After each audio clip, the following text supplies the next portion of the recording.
We want to build the #1 international baseball league. Oh, what a catch! What a catch, baby! Like I said, I feel blessed. The pitcher grabbed by Schlitter goes for the force of the plate. Ground ball, double play, game over. Wow! This is a money ball, gentlemen, and this. Oh, money ball!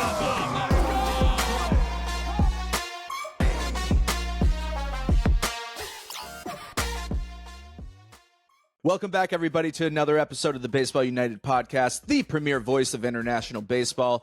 I'm your host, Liam Skiffington.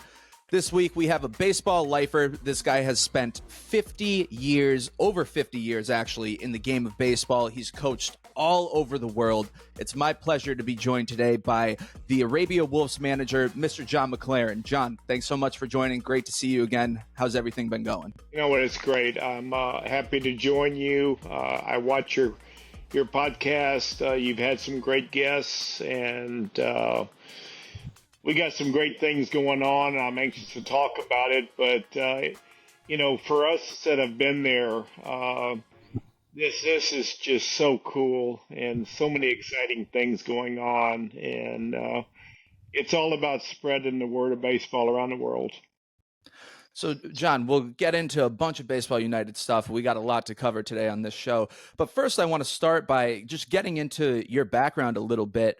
You were drafted by the Houston Astros in 1970 as a catcher. Tell me a little bit about that and kind of your evolution throughout the game.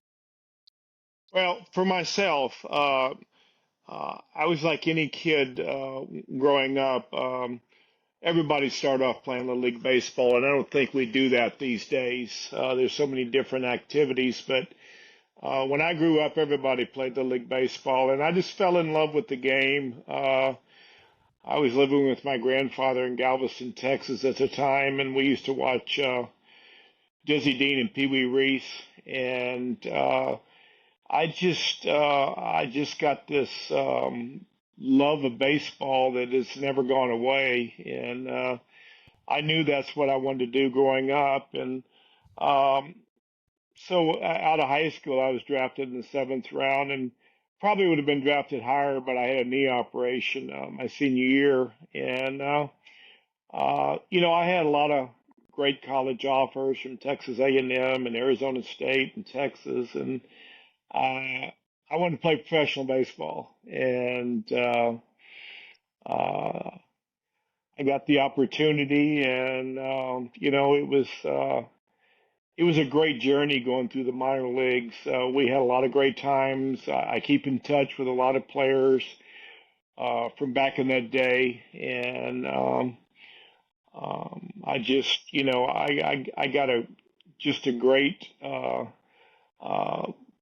baseball background just by the different great coaches and managers I've had over the years. I've learned from every one of them, and my situation now, that's what I am. I'm a mentor, I'm a coach, I'm a manager, and I'd like to spread the word, and that's what I'm doing.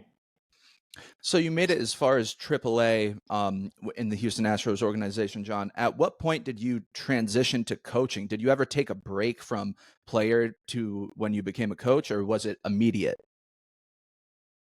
In 1976, I was playing AAA, and we were in the playoffs against Syracuse. I was in Memphis, and our general manager was Denny McLean, by the way, and Bobby Cox was managing Syracuse, and Pat Gillick had just taken over the general manager's job in Toronto, and I knew him from Houston because he had been there, and he met me at the ballpark early, and he kind of felt me out, and he called me and offered me a position in a non-baseball playing role, and I was one of the original signs of the Toronto Blue Jays. Actually, I started November 1st of 1976. And, to see an organization build from, I was on the first rookie league team that we ever had in Utica, New York, and watch it grow to where it is today. It was really, it was totally enjoyable watching the great players that we developed, that we scouted, we signed, and it was a great foundation for me. I started off scouting. It gave me a great foundation how to project players and see players go from a high school kid into a major league all-star. And like I said, I still keep in touch with these guys, Jesse Barfield, and it's pretty cool. And that's when I really got interested in international baseball. After the first rookie league season, I was in instructional league, and Pat Gillett called and asked me, did I have a passport? And I told him no, and he told me to leave the ballpark right then to go get one. And next thing I know, I'm with the Canadian national team as one of their coaches. And it didn't work out, but we were supposed to go to Cuba. And Pat Gillett, he was top notch, and he was trying to get a little scouting report on the Cubans because, like I said, we were supposed to play them, but the trip was called off. But that was part of the reason I was with that team, is to try to get a scouting report on the Cubans. And I just developed a passion for international baseball. And then 1981, our international scout, Epi Guerrero, who's a Hall of Famer in the Dominican. I mean, he's the godfather of scouting in the Dominican. He got me a job in Barranquilla, Colombia. Went there 2 years, and then I went to Barquisimeto, Venezuela, and La Guaira, Venezuela, and I had 9 years in winter ball, and the rest it just keeps rolling. I just wherever there's baseball in the world, I just love to go. Sounds like baseball's been really good to you, John. Of course it has. You've been in the game for over 50 years. But so you first became a coach in 1976. And then you bounced around internationally, winter ball. At what point did you break into the major leagues as a coach? 1986. Bobby Cox went from Toronto back to Atlanta. Jimmy Williams took over, and he gave me my first opportunity to coach in the big leagues, and I coached 5 years at third base for the Toronto Blue Jays. And then I kind of went through a lot of major league clubs, but it seemed like I'd leave one place. Like I left Toronto, I went to Boston. I'm in the greatest ballpark of all time in Fenway Park.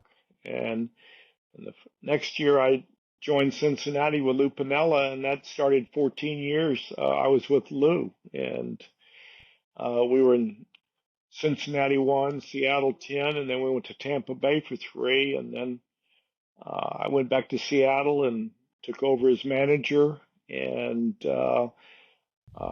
I scouted off and on for Tampa Bay and Oakland, which I enjoyed, and I did 6 MLB academies in Europe with Barry Larkin, and I had Barry as a player in Cincinnati. I loved him as a player. When we started coaching together in Europe, he just had such vision. And when this Baseball United came up, and I knew Barry's vision was part of this, and sure enough, it was. But these academies we did in Europe, we were in Italy 4 years. We went to Germany 1 and went to Netherlands 1. And we had 4 or 5 kids that were signed out of there that played in the big leagues. And again, it's just baseball around the world. And, I got to see one country, the Czech Republic, go from not very good to they're a powerhouse now. And it's just what they did was they came to our academy every year, and their coaches came and they asked questions, and they took some of our ideas back to the Czech Republic and just kept playing baseball and emphasizing for the youth to play. And now they're a world power, and that's a great example where our country hasn't played very much baseball, and look where they are today. So, lot to unpack from that answer, John. I feel like I just got a whole snapshot of your entire career. So let's take it back a little bit, and let's go like one by one. So you're with the Toronto Blue Jays for 5 or 6 years. Then you transitioned to the Red Sox in 1991, which is the year Roger Clemens won his third Cy Young Award. You had a front row seat to that. What do you remember from Absolutely. that season? Well, we're both from Houston, Texas, and I want to tell you a brief story about Roger, which speaks volumes for young kids. I was scouting that year in Houston, and Texas was my area. And I went to Spring Woods High School probably 5 or 6 times, and their number one pitcher was Rick Lucan, who pitched in the big leagues after signing out of Texas A&M. Their number 2 pitcher was Rainer Noble, who was baseball coach at University of Houston 6 or 8 years. And their number 3 guy was a big, heavy-set first and third baseman named Roger Clemens, who never pitched. And that summer, he went to a college league, and then he went to San Jacinto Junior College, and then he just developed late and developed in one of the, I mean, he's one of the top pitchers in the history of baseball, period, for me. I love Roger Clemens. I hope he gets in the Hall of Fame. He deserves to be in the Hall of Fame, and he should be in the Hall of Fame. And it was cool, us both being from Houston. I knew him, and just to get to interact with him and to watch him in person, pitch every game, and he's one of the hardest workers I've ever seen in the game. So there's something, again, for young kids to know that he, being one of the greatest players of all time, and he was one of the hardest workers of all time. So it went hand in hand. As a Massachusetts boy, John, I believe he should be in the Hall of Fame as well. I don't think you should. Anyone with 7 Cy Young Awards deserves their place in Cooperstown, I believe. So you, 1991, you're with the Red Sox. Then you go with Lou Piniella to the Seattle Mariners. Is that right? Oh, no. 1992, you go to the Cincinnati Reds. Yeah. Okay. Yeah. And that's where you met Lou Piniella and then spent almost 15 years coaching with him. Correct. Such an incredible manager, John. What were some of the things you took away from working with Lou Piniella all those years and brought them into your own coaching abilities, your own managerial experience? His passion and fire to win, there's no false pretense. It's 100%. I always said that Lou Piniella was 3 managers rolled into one. Billy Martin, win. Whatever it takes, win.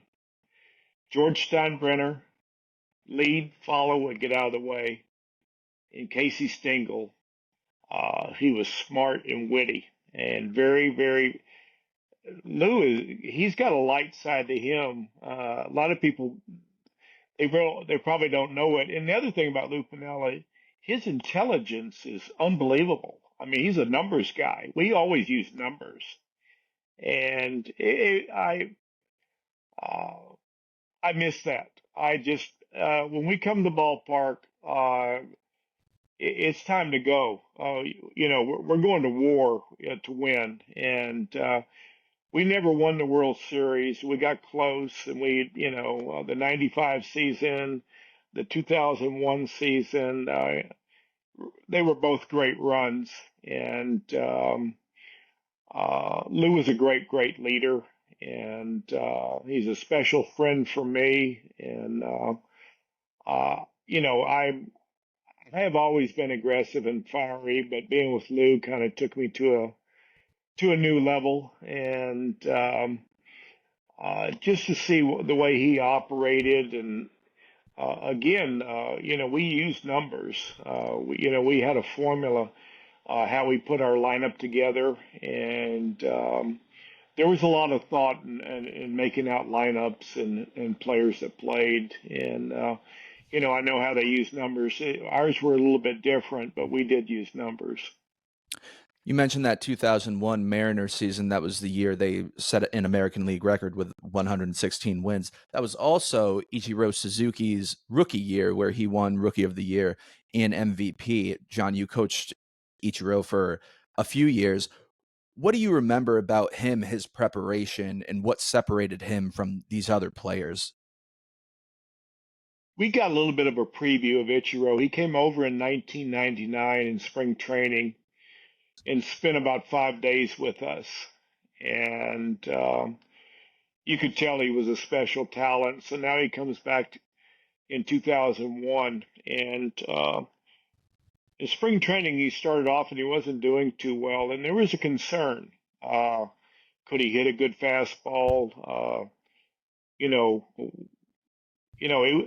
he was fouling everything off over the third base dugout. And I'll never forget this. And it's a true story. We were walking out to play a spring training. We were at home in Peoria, and we were walking out to the stadium. And just so happens, Ichiro was walking out with one of our international scouts, Ted Hyde. And Lou said, Ted, ask Ichiro if he ever turns on the ball. Ichiro says, yeah, sometimes. And Lou says, well, I'd like to see you do it. He didn't tell him why. He didn't tell him the concern he had, but Lou had a concern. So we start the game, and I think he was the second at bat. He hits one to right field. I mean, it looked like one of Griffey's shots. I mean, he had an absolute tape measure bomb. So Ichiro rounds the bases, and he's taking his helmet off, and he's walking down the steps to go to the dugout, and we're sitting on the chairs on the top of the dugout. And Lou, he looked right at Lou. He goes, "Is that turn on ball, Lou?" And everybody started laughing. And so I asked Ichiro about this after the game. I said, you know what? You've been fouling so many balls off over the third base dugout. And I told Lou that, because he had been there early, 3 weeks early. So I worked him out every day. And I still had a pretty good arm throwing batting practice. And, I would cheat up and I would throw it in on his hands, and I knew he had bat speed. And I said, you haven't shown it. He said, well, he says, I don't know these pitchers, so I'm trying to get a good idea of what every pitcher throws. So what I do, I foul off as many pitches as I can. I mean, it was too smart to be good, and it made perfect sense. But if you didn't know the reasoning why he was fouling pitches off, you were thinking, he's got a slow bat. He's not going to be able to hit velocity in the major leagues. And that season he had was incredible. And I think it should be mentioned that it came down to him and Brett Boone and Giambi in Oakland as MVP. And it was one of the closest MVP races ever. And Boone hit 40 home runs, had 130 RBIs. So, I mean, he made a case for himself too. But Ichiro, won the batting title, was a Gold Glove, and those guys split votes in Seattle. And I actually believe that Giambi finished second that year, and Boone a close third. And they were all within votes of each other. So it was an incredible year for all three guys, and Ichiro was the MVP, and that was the beginning. He was a special talent, and we talked about Roger Clemens. I think the other person that I'd seen is Ichiro, that one of the hardest workers I'd ever seen. And just to throw it out there, I was with Barry Larkin, I was with Boyd Boggs, I was with Edgar Martinez, I was with Ken Griffey Jr., and all these guys were extreme workers. And it tells you why. They turned out to be great players, but they worked at their trade to make them even better. And Griffey used to take batting practice every day extra, every single day, and he was the poster boy in the 90s. The kid was the kid. He was, to see him and then see Ichiro and day in, day out. And A-Rod, and Randy Johnson and Clemens. I mean, I was blessed to see the greatest players of all time. We picked Ricky Henderson up one year and Goose Gossage. So I mean, I think I've seen 10 Hall of Fame. I've coached 10 Hall of Famers in my career, and I'm hopeful that A-Rod and Clemens get in also, and Ichiro will be going in the next one. So there'll be some more, but. To watch these great players day in, day out, they're normal people. They have personal lives like everybody, and I think us as fans, and I am a fan, uh, sometimes we forget that they live normal lives like everybody, and they have challenges just like we all do. And for them to be as great as they were, plus having the pressure on them being on top of the mountain, it's just more of a credit how special these players are. It's interesting to hear you talk about being around all these Hall of Famers, all these great players, and the one common thing between all of them is their preparation and how hard they worked. Is that something, John, when you're coaching internationally now with these national teams, is that something you try to impart on these younger kids? No, there's no question. Dennis Cook and I are actually helping out with Poland's national team.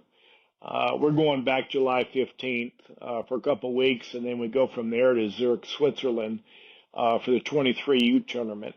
And working with these kids, there's some talent in Poland. And, Dennis and I have talked, as long as it doesn't interrupt Baseball United, we would like to continue to do this. It gives us an opportunity to stay in baseball, to spread the word in baseball. And, all these young players, we tell them the same thing, that you're going to have failure.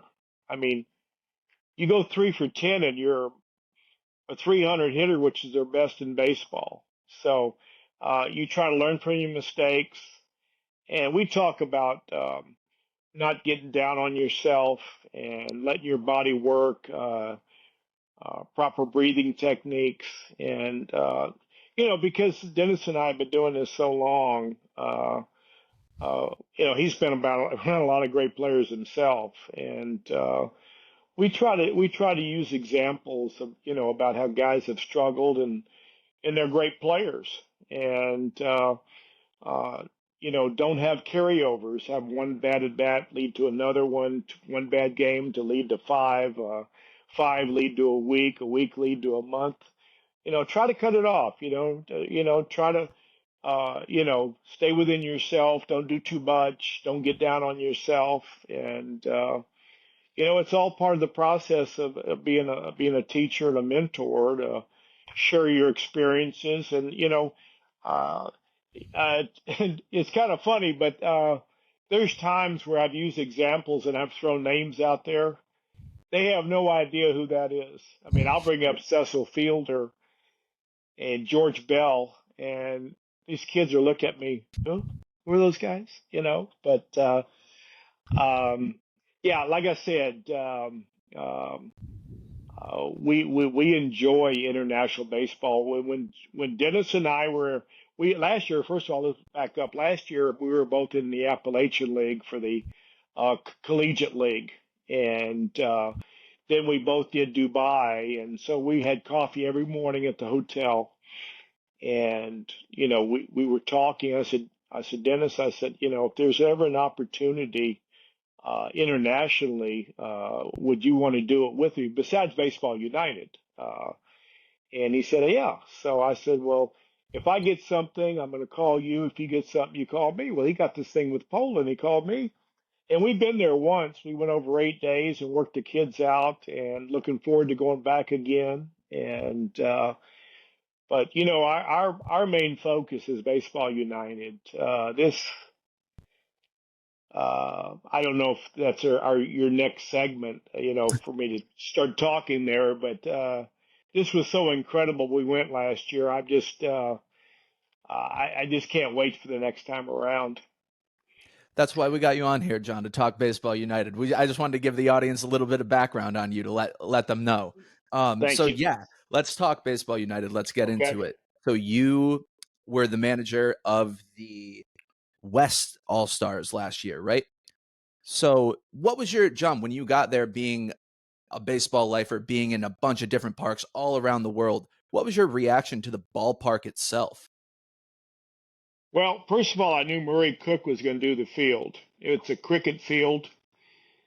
And when I saw Murray Cook's name, I knew that the field was going to be nice. And it was. It was beautiful. And, they had the cabana set up, for the dignitaries and our owners. And for you people to let you know is they put nets up in front and they put these couches and, they were having some drinks and watching the game and having something to eat. And I'd never seen a concept like this before. I've seen luxury boxes, upstairs, but this was not on the field. I mean, they were where the action was. And it was spectacular. Like I said, I would never thought anything like that. But our team that we have led by Cash, I mean, he's got, like we talked about Barry Larkin's vision. Cash has one, and Barry's is about baseball, and Cash is about business and promoting baseball in the Middle East. And along with John and Eddie, like we talked about, I did the MLB draft combine yesterday and the day before, and everybody was asking me about Dubai because they had watched it, asking me about the gold baseball and how that went. And so who is on my team? I said, well, I had a guy named Robinson Cano leading off, and Bartolo Colon was throwing against him. And they looked at me, and some of them, had not seen the game. And being about, I'd known Robinson a long time, and having his dad as one of my coaches was very special. And some of the major leaguers that we had on both teams, we got off to a great start, and it's going to grow. And we've gotten a lot of nice media exposure on this, and everybody's taken notice. This is becoming a grand event. I've had general managers, assistant general managers, ex-managers, coaches, scouts, scouting supervisors, all want to get involved. They can see how this thing is growing, the interest that's is being brought, and I always tell them the same thing. If you want the administrative side, I'll put you in touch with John and Cash. If it's a baseball side, I'll put you in touch with Eddie Diaz and Carlos. So that's what we got going now. John, I want to dive into our leadership here at Baseball United a little deeper. Why do you believe that these are the right people to continue to lead us and push us forward? Like you mentioned, Cash, Barry Larkin, John, Eddie, Victor. The list goes on and on, the elite ownership group. Why do you think this group is the right group to push this forward?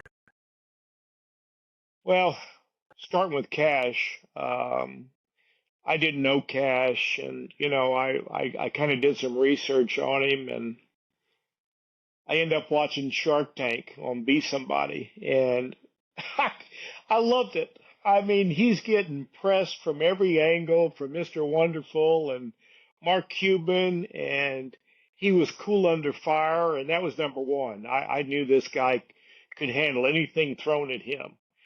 And I knew he was with Procter & Gamble, and that company speaks for itself. And then when we had our meetings in Cincinnati, to see how he organized things, how he delegated authority to other people in that room, how he gave credit to other people in that room, that's a leader. I mean, that is a leader.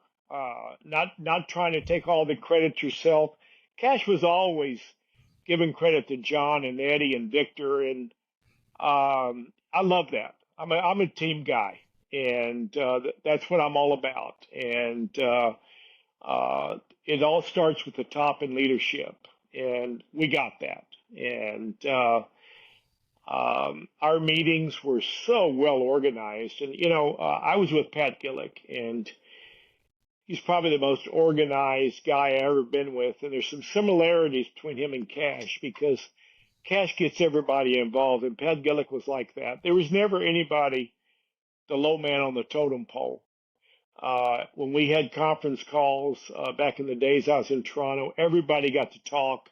He asked everybody questions. I don't care if you were the rookie league coach. You got a chance to speak, and he got you involved. And Cash is like that. And I like because Cash, he wants everybody to have accountability. And you got to have that to have a great organization. Everybody's got to pull their weight. And he challenges people. You got to have that. And he listens to his baseball people. And, he's got Barry Larkin that this is their brainchild. I mean, this just those two. I don't know how it started, if they were having a drink or going to the ballpark at the Reds or what. But when those two started, they had two great people right there to lead us. And in the meantime, they put a team together, and to see what they've done, building offices in Dubai, and it's incredible. It's just getting better and better and better. I mean, building sponsorships, and there's challenges. I mean, I've kept up with it as best as I can. Checking social media, checking everybody's Facebook, and, talking to people on the phone. I mean, there's challenges. We're going to the Middle East. I mean, it's never been done before. I mean, it's when we were having our meeting in Cincinnati, and I'm pretty sure it was Cash said that, do you guys realize there's more baseball fans in India than the United States? I went like, really? It can't be. This is our sport. And then you think about the number of people in India, and they get on the internet and they stream games, and it made sense after that. And like I said, he is. Every time I look up, he's somewhere. That means New York one day, Dubai one day, and Saudi Arabia. He is all over the map. He's a tireless worker, and he set the bar high. I can tell you that. And if you don't set the bar, you'll never be successful. So that's, like I said, I've got so much confidence in Cash and this team, and just to be part of it, I feel privileged and honored, and I can't wait until we crank it up again. John, you talk about Barry Larkin and his baseball vision. Talk to me a little bit about your personal experience with Barry Larkin from when you were a coach of his in Cincinnati to the academies that you guys did together in Europe. Well, before I got to Cincinnati, I saw Barry play. I mean, you could see him, on the other team and beat you, and his athleticism, went to University of Michigan, his intelligence. And then I saw his work ethic. He was one of the first that brought the real small glove in to take ground balls, and very fundamentally sound. And he was a leader, and always had a smile on his face. And he's what I call an energy player, like Griffey and Torrey Hunter and Kirby Puckett and Dave Henderson. The other players feed off him. And so then, I'll be honest with you, I didn't want to leave Cincinnati. And we had a great team. We had a good foundation going forward, and it was just, Lou Piniella thought it was time to move on. And it worked out well, going to Seattle and everything. I totally enjoyed that, of course, and great experiences there. But when Barry and I started doing the MLB academies, we would talk about strategy, putting workouts together, and he had a saying that I have used, and I have to give Barry Larkin credit. I'm not going to take credit for something that it's be comfortable being uncomfortable. And when he first said that, I had to think about it, and then we talked about it, and it makes so much sense. We were so used to doing things one way, and it feels good, and change is scary sometimes, and especially in baseball, you're comfortable where you hold your bat or whatever. And Barry says, "Come on, let's just try. We can try the workouts different. We can try doing workouts different, the way we play the game." And I loved it. And I'm a big fan of Barry's. He's a very personable guy. He's got a great smile, great family. His brother Steven was one of my coaches. Uh, Steven played University of Texas, played the big leagues with the Reds, and we did a bunch of academies in Europe together. And he's like Barry. I mean, he's a fun guy. He enjoys being on the baseball field. I mean, Steven, he's talked about, what are we going to do, Skip? What are we going to do, Skip? Can we do this? I said, absolutely. You want to try this drill? Let's do it. And I like that. Like I said, there's a passion there. And,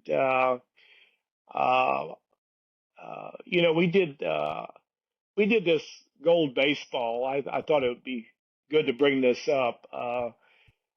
Because a bunch of the guys asked me about it yesterday, about this gold baseball. And when it was kind of presented to us, I wasn't sure what to expect. I went, well, I don't know about this, and I'm pretty sure it was Barry's idea. In fact, I know it was. And so the idea of the gold baseball is you can do it 3 times a game, and the manager could, when they're, on offense, of course, they can call gold baseball. So if you hit a home run, if there's 2 people on base, you get 6 runs. And that's what happened in the one game. Dennis called the gold baseball, and the big panda was hitting. And so the game goes on, and in the bottom of the 9th, we called gold baseball. He hit against the fence. If it had gone out, we'd have won the game. But it put a little different touch on the game, some excitement you'd never seen. And we got a lot of publicity about that. When I got back to the States, everybody saying, "What the hell is a gold baseball?" And I explained it to them, and I said, it was pretty cool. I don't know if I do it 3 times a game, but the way it turned out, I know. I looked down. Barry was down the first base line, and when Panda hit that ball out, Barry had his hands up like this because it worked. I mean, it actually, he saw it unfold in front of him, and so anyway, that we're trying to do things a little out of the box, so to speak, and try new things, and to bring excitement to the game. And that's what it's about. It's about the fans, the enjoyment of the games. Like I said, we had these couches set up. That was a new concept. And we'll learn from our first time we went to Dubai. I thought it was spectacular, and it can only get better. They couldn't have scripted the money ball any better. Pablo Sandoval, They could have. 6-run. I could have been the one asking for the gold ball in the bottom of the 9th, and but it was pretty cool. I'll be honest with you. It really, it was a special touch. In the first game, the way it spun out, it was spectacular. Part of me, John, wishes that the game was tied at the end so we could see the home run derby gameplay innovation actually play out and see how that worked. I'm sure the players would have loved that. As an old school baseball guy, John, what do you think of these gameplay innovations that are within our league? I'm not a fan of the ghost runner, but for what we're trying to do, what we're trying to get, build up some fan support. in a new world that has never seen baseball. And I love these ideas. Like I said, we're going out of the box a little bit, and I think it's going to help us build a fan base. And this thing it's spectacular now, but there's no telling how big this can be. And I'm just I feel fortunate to be part of it because it's this is trailblazing here. And whenever you do anything the first time and you're part of it, it's really cool. And we as a staff, we discuss things that maybe how we could do things different to make it better, and we will. And like I said, we're looking forward to the next event, whenever that's going to be, and especially the 2025 season when we'll really break out and have a 2-month season. And the attention that we've got and the people that are starting to ask about, how do we get involved is it's going to be really special, going forward. I also think, John, I know you're not a huge fan of it, but I do think that the designated runner rule that's in our league, I think it's a great way to get these prospects from these other countries involved in the game, see some action, and help at the very least, help get some eyes on their national teams as well. I'm with you. Like I said, it gets more people involved in the game. I had a couple pitchers from India. Dennis had some players from Pakistan, and this is what we want to do. The next step is to get some players from Saudi Arabia, and that's what we want to do. We want to help the youth to get them playing baseball. And one thing that I have on my resume is I helped China for 7 years. And I help them grow their program, myself and the staff. And I've seen where they came from and where they are now, and that's what we're going to do. We're going to start promoting youth baseball to try to get them to play the game, and it's going to take time, but they'll start little league programs and build it up, and then high school, and then you get a guy in the minor leagues, and next thing you know, there's in the big leagues. And you can imagine being from Dubai or India or something, going to the big leagues. Oh my goodness. Cricket's their sport, but I think that, we've given them a little different look, and I think there's a lot of interest, and it's only going to keep growing. John, talk a little bit about the importance of finding that homegrown talent out there and those players to really make a name for themselves within that region and within professional baseball. Well, when you bring players from other countries, you're watching them and everything, but when you have somebody from your own country that has come from a youth, gone up the ladder, and developed this talent, the interest is so much more. And it's just going to take time. This is not going to be an overnight process, but, if we can help Pakistan and India and Saudi Arabia and Dubai to help coach coaches, that's what we used to do in the MLB European academies is, Barry and I, and we would meet at night with the coaches and try to give them teaching techniques and share our knowledge with them, let them ask questions. And that's what we're going to do over there in the Middle East is, try to start coaching coaches. And that way they can show the young kids how to do things properly, how to throw the ball, hit the ball, to pitch. And it's going to make it help the kids develop that much better with their coaches knowing what we've taught them. And like you said, John, the more you coach these coaches, the better they're going to be able to help their kids develop. And hopefully in the future, they'll be able to help their national teams qualify for a World Baseball Classic or something like that. No doubt, no doubt. Like I said, I was involved in 3 World Baseball Classics. I did the first one with the United States. I was third base coach, and then I managed China in 2013 and 2017. And you talking about the grand stage, and it's only getting better and better and better. They've learned from everyone and gotten better everyone. The exposure that it's gotten. A lot of the players didn't want to be involved in the very beginning, and now everybody wants to get involved. You're turning down good players, and it's spectacular. I just, like I said, unless you're involved or you've been to a game in Tokyo or here in Phoenix and seen a full house, it's just it was incredible for me to wear a USA jersey and hear the national anthem. It was just a feeling that I've never experienced before. When you wear your country's uniform, it's just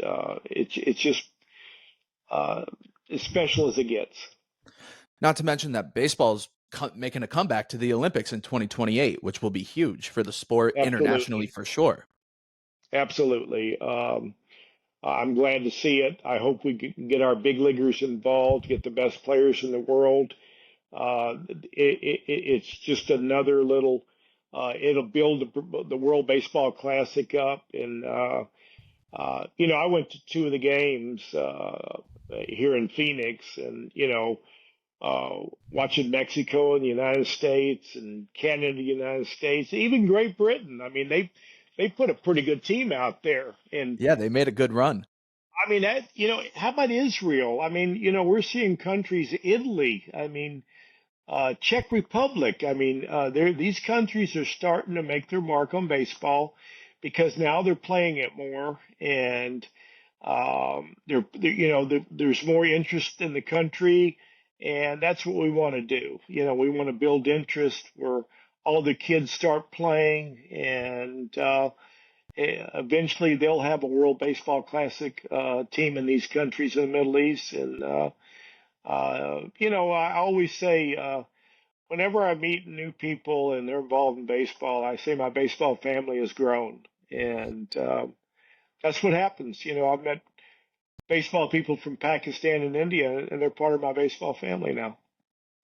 It's such a beautiful sport, and in that same vein, it's so beautiful how this sport brings people together, like you said, John, from all over the world. No question. One of the beauties of baseball for me is it brings people together. I can give you one good example. It's a great example. When I was managing Venezuela, there was some country unrest. I mean, this is back in the 90s, and but when it was time for baseball, the students, the protest, everything would stop. Everybody would go to the game and drink their beer and enjoy the game and cheer their team on. And then afterwards, they go back to their protesting and whatever they did. But when it was time for baseball, everybody was at peace. And I think baseball has that subtle effect where it can help people relax and, bring us together as people more. And that's what baseball does. I couldn't agree with you more. Why do you think, John, that is? Why do you think baseball does that as opposed to other sports? Well, it takes your mind off of when you go to a baseball game. You forget about your troubles, whether they're personal, financial, professional, and you watch the game and you cheer your team on, and your mind is relaxed, and it's like you've decompressed, and you've regrouped, you've recharged your battery, and that's why the more you can do it, the more that you can have more of a relaxed life, and that's what baseball is all about, is to go to the ballpark and to have a good time, and cheer your team on, to have refreshments and eat, buy souvenirs, and it's just it's a grand event, and um, hopefully that we keep playing baseball all around the world, and I've been fortunate through my travels with the MLB academies. I've been to Belarus, I've been to Dublin, Ireland, I've been to Indonesia, I've been to Taiwan, been to Korea, I've been to Japan, and I went all the Dominican, Puerto Rico, Mexico, Venezuela, Colombia. I've been there before, but these places in the in the Far East and now the Middle East, I love it. I love international baseball, and now we're helping out in Poland, and we keep growing this baseball united, and there's no telling where it's going to take us, and I'm excited about the prospects of where it can take us, and it's just it's a new journey for me. It's a special journey, and all of us that are involved, I keep in touch with my coaches, and we just, John, have you heard anything? They just can't wait for the next time because they had such a wonderful experience in Dubai. John, what's your message to the fans over in the Middle East and South Asia? Well, I just think, number one, thank you for giving us a chance to show them something new, and to keep following us, keep supporting us, and let us all watch this thing grow together. And when we start playing there on a regular basis, it's 2025, and I think we streamed 132 countries when we went to Dubai in November. And think about that, 132 countries. That's incredible. Wow. I mean, I don't know if we do that with our Major League Baseball. I mean, it's but that's Cash's and John's and Eddie's. That's their genius, man. I mean, they have,